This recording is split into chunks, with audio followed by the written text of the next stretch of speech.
Today on the Locked On Blues podcast, the St. Louis Blues AHL affiliate Springfield Thunderbird are 2 wins away from the Calder Cup final. We'll be talking about that team who's been playing well for them, and could any of those guys make the big club next year, play for the Blues. I'm also going to be talking about the Tampa Bay Lightning and New York Rangers series being even at 2 games apiece. Talking about a couple Twitter questions I got from the mailbag posted on the Locked On Blues Twitter account. And then I'm also going to be talking about a little tidbit from Oskar Sundqvist's interview on the Cam and Strick podcast. There was some good stuff there. So busy episode. Make sure you stay tuned.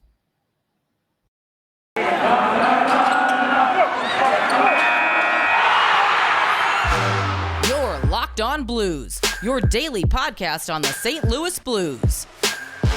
Part of the Locked On Podcast Network, your team every day.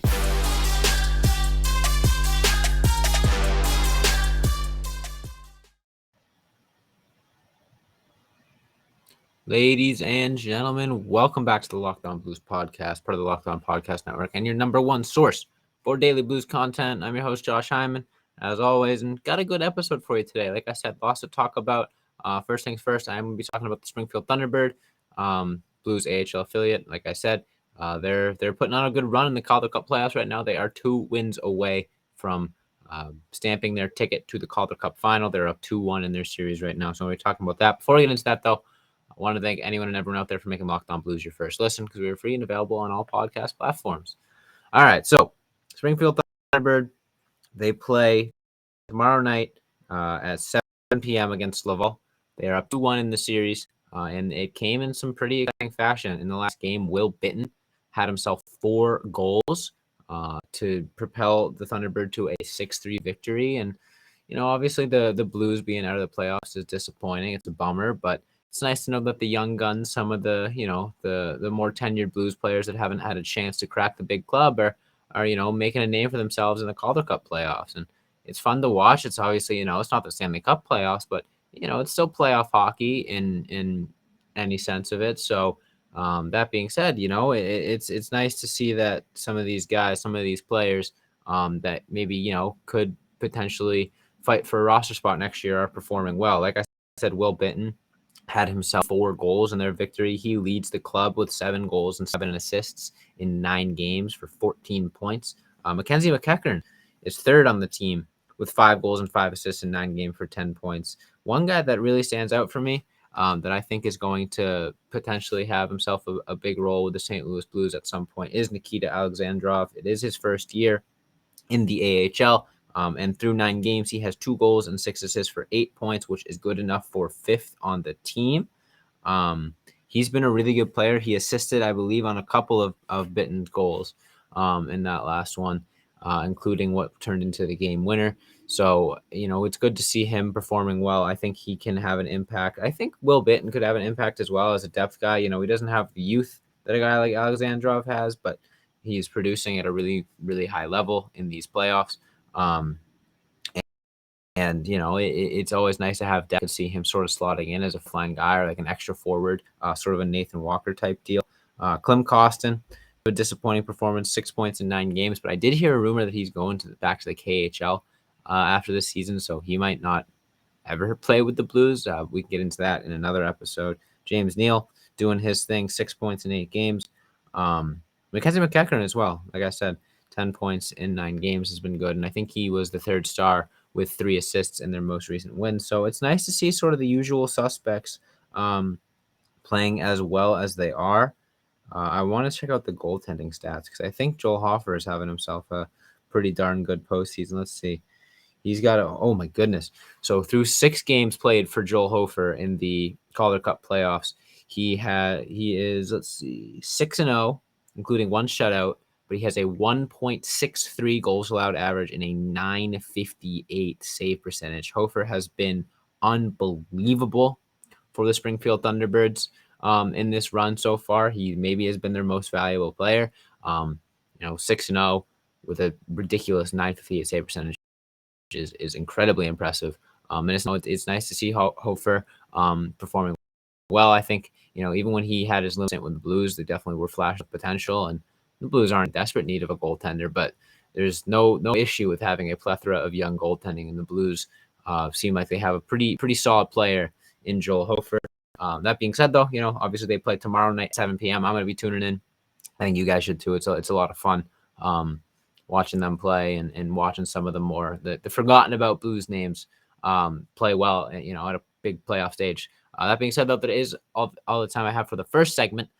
In this second upcoming segment, I'm going to be talking about the New York Rangers and Tampa Bay Lightning as their series is evened up at 2 games apiece. And then after that, we're talking about one of the Twitter questions that I got, and also the Oskar Sundqvist interview where he told a pretty interesting story regarding his the hit that he did from Tom Wilson. So make sure you stay tuned for that.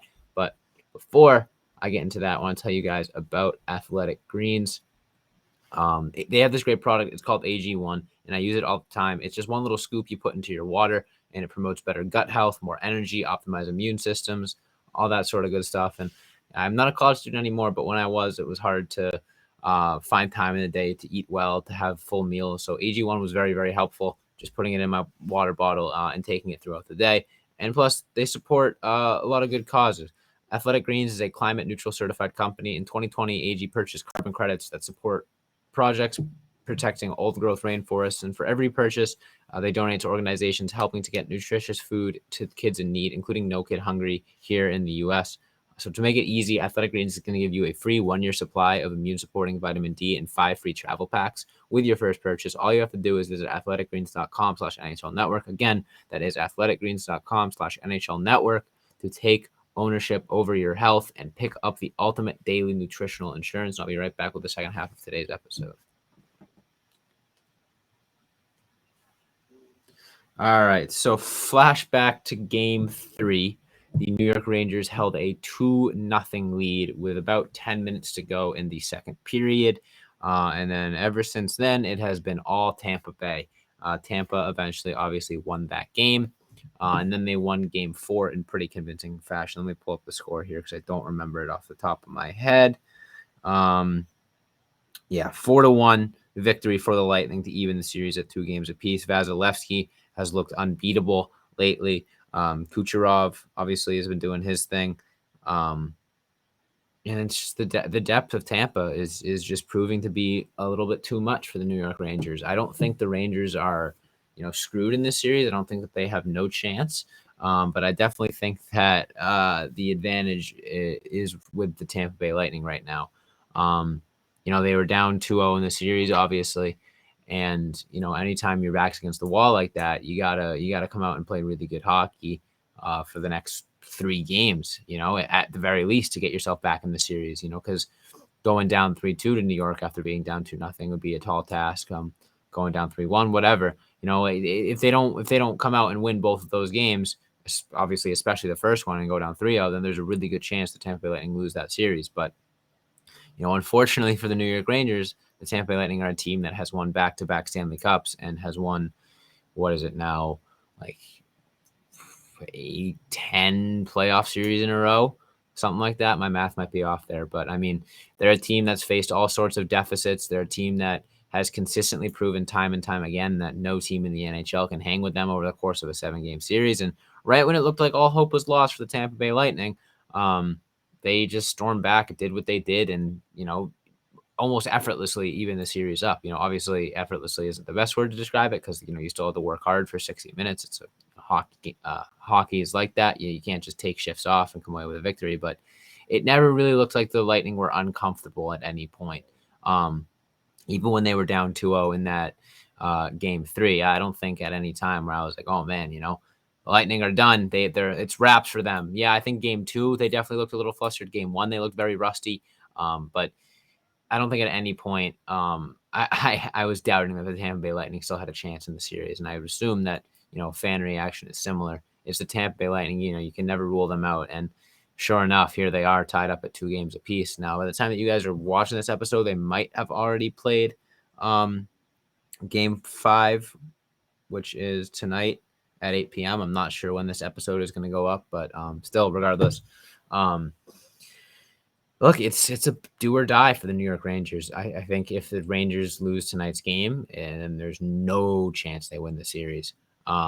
it'd be very difficult to win 2 straight clinching games against the Tampa Bay Lightning, especially with Vasilevsky having his ridiculous stats in closeout games. I think he's got like 6 shutouts over his last 7 closeout games or something like that. So, I mean, the Rangers have a very tall task ahead of them. Back is against the wall. Game 5 is always, Game 5 is the closest thing you can get to a Game 7 that isn't a Game 7 when it's tied up at 2 games apiece. It turns into a best-of-3 series. And that's exciting stuff. But, Rangers got to really feel like they missed an opportunity to take a chokehold of the series and go up 3-0 when they were up 2-0. Not to say that they really choked the game away or anything like that, but it's looking a lot more dire for the Rangers than it did at that point. Obviously, that being said, all they got to do is win 2 games. They've already won 2 games in the series. They just need to do that again, and they can find themselves in the Stanley Cup final against the Colorado Avalanche. But, man, the Lightning are probably smelling blood in the water. And they're looking forward to putting their stamp on this season as well and moving on to the Stanley Cup final. My prediction is that the Lightning take care of it in 6 games. I don't know if I can see New York winning another game. But who knows? I could be wrong. I've been wrong before. I would love to be wrong about this. I would love to see the Tampa Bay Lightning not in the Stanley Cup final this year because it's gotten a little bit boring. But that being said, it's going to take a big push from the New York Rangers. They're going to need their offense to step up.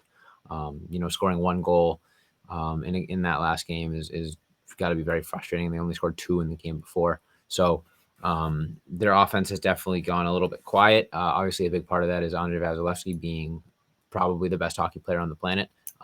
Maybe besides Connor McDavid. But still, I mean, it's definitely a tall task for the New York Rangers. I don't think it's too big for them. Like, I think the Lightning are going to win the series, but I don't think it's just going to be kind of like wraps like it was in Game 4 where the Lightning, were pretty much dominating from puck drop the final whistle. I think the Rangers are going to put up a pretty good fight. I wouldn't be surprised to see the series go 7. But in order for it to go 7, I think the New York Rangers need to win tonight. And in order for them to do that, they're going to have to play perfect hockey. That's what it takes to beat a team like the Tampa Bay Lightning. But they have the formula. They did it twice, and I think that they could do it again. It's going to be fun to watch. That being said, though, I'm going to move into this 3rd segment here a little bit early. It's probably going to be a little bit of a shorter episode. But that being said, I am going to get to a Twitter question that I got, as well as talking about Oskar Sundqvist. He gave a nice little podcast interview where he talked about the Tom Wilson hit. So I'm going to be talking about that and more in this 3rd and final segment. But first, I want to tell you guys about one of our longtime sponsors, and that is Built Bar. Now, don't you love a good chewy chocolatey brownie? What about a caramel brownie with nice caramel swirled on top? So delicious. What if I told you that you can have all that chewy, chocolatey delicious plus 17 grams of protein? You're in luck because caramel brownie bars are available at Built.com right now, and you've got to act fast because they're a fan favorite. They might not be around forever. Forget about dessert. These are better than dessert. Plus, the macros are unreal. 130 calories, 17 grams of protein, and only 4 grams of sugar. I would replace a regular brownie with Built's caramel brownie bar in a heartbeat. The best part, as with all Built products, caramel brownie bars are covered in 100% real, delicious chocolate. There are a million reasons that you should try Built bars, but for now, let's just say the caramel brownie will rock your world, and that's not an understatement. So go to Built.com, use promo code LOCKED15, get 15% off your order. That's promo code LOCKED15 for 15% off at Built.com. I'll be right back to wrap up today's episode.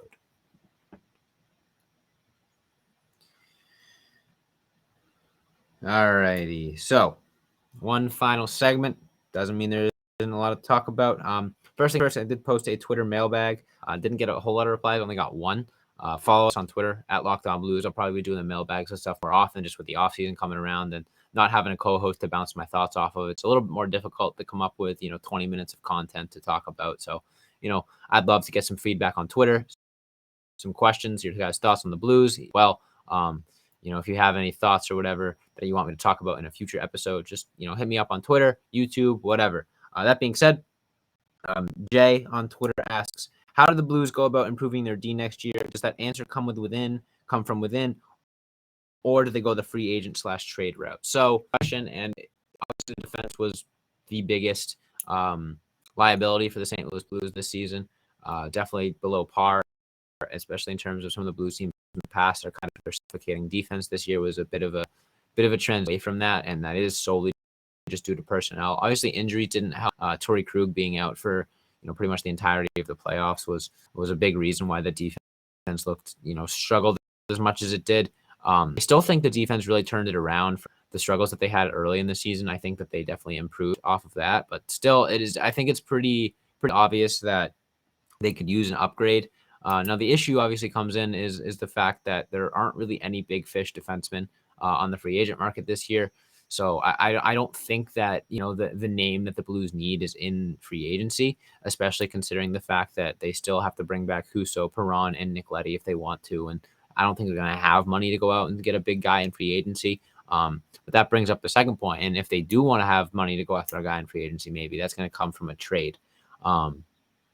I don't know if the Blues are at a point where they're going to really shake up their decor. A lot of people are calling for the trade of Colton Pareco, and I definitely think that Colton Pareco has been very underwhelming, very disappointing lately. I think a lot of us expected him to turn into a true number one defenseman, and he hasn't really done that yet. He hasn't ascended to that point. And, if he were to ever get to that point, then, that would be huge for the Blues defense.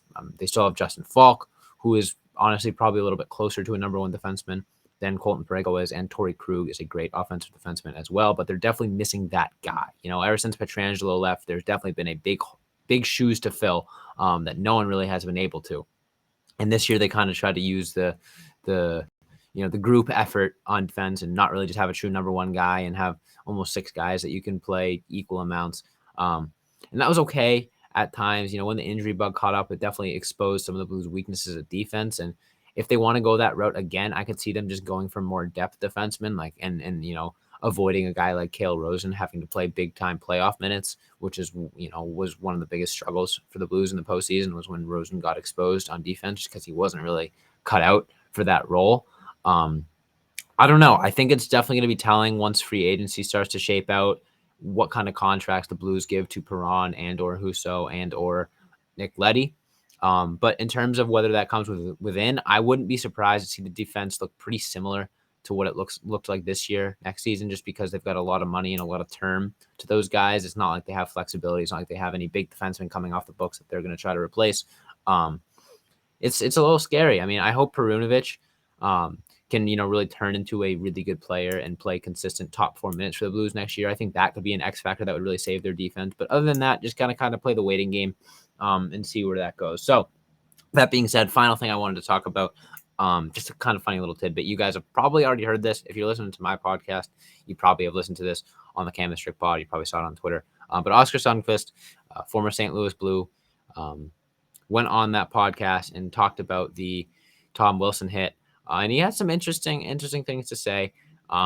Didn't really have too much criticism. And I guess I should go back. So for those of you that don't remember, a couple seasons ago in the preseason, Tom Wilson delivered a blindside headshot to Oskar Sundqvist that beat up Sundqvist pretty bad. I don't remember how much time he ended up missing, but Tom Wilson was suspended 20 games, which is, I think, by far his longest suspension. It was a really, really notable suspension at the time, and a really, really dirty hit. And he talked about it and basically just said, when the game moves that fast, you just look up and all of a sudden there's a shoulder flying at you. And I think he basically said the next thing he knew, he woke up in the training room with all his gear off, and there were doctors talking to him. So obviously that's something that's really, really scary. And you could tell he was very dazed afterwards. The fact that he doesn't remember, being up on the ice after the hit doesn't surprise me.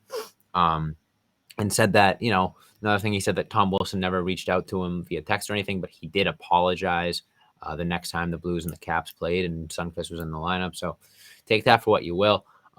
He said he's heard Tom Wilson's a really great guy. He didn't say himself that he thought Tom Wilson was a great guy off the ice, but I don't know. I don't think there's really any drama or tea there. But whatever. But the thing that was really interesting that I wanted to talk about, again, I'm sure you guys have heard this, so it might not be news to you, but he talked about how Minnesota Wild forward Marcus Foligno lined up next to Sonny on a faceoff in one of his earlier games back and said something like, yeah, that hit from Wilson was garbage. I'm going to do something about it next time we play the Caps. And sure enough, the next time the Minnesota Wild played the Washington Capitals, Marcus Foligno dropped the gloves with Wilson and gave him a run for his money in terms of fighting. So that's really awesome to see. I feel like that's an aspect that's not talked about a lot. Is even though these guys are competitors and they play against each other, they know, they talk, they stick up for one another. So to hear that Foligno, went out of his way to let Sundqvist know that he was sticking up for him, that he was going to be there for them, and then also, obviously, backed up his promise with fists and fought Tom Wilson. That's just really great to see, and that made me happy and it made me smile and it made me miss Oskar Sundqvist. I wish he was still a Blue. Obviously wasn't the same player after his major injury, but It is what it is. So that being said, that is all the time I have for you guys today. Make sure you hit that follow or subscribe button on whatever podcast platform you're listening to me on. Subscribe to the YouTube channel at Locked On Blues. Leave a comment, hit the notification bell. That way, whenever we upload a new video, you'll be the first to know. Leave a like on the video. It helps a lot to get more people to see it. And the more people that see it, the more production I can put into it. The more people will comment, the more people, will ask questions, and it'll just provide to a better show. The bigger the audience, the better the show. So definitely leave a like, leave a comment. If you got some thoughts on anything that I've said today, or you want me to talk about next episode, follow all of our socials at Locked On Blues on Instagram, Twitter, Facebook, and TikTok. Same thing with Twitter. You got any thoughts, concerns, questions, hit us up on Twitter at Locked On Blues, or you can hit me up on Twitter at Josh Hyman NHL.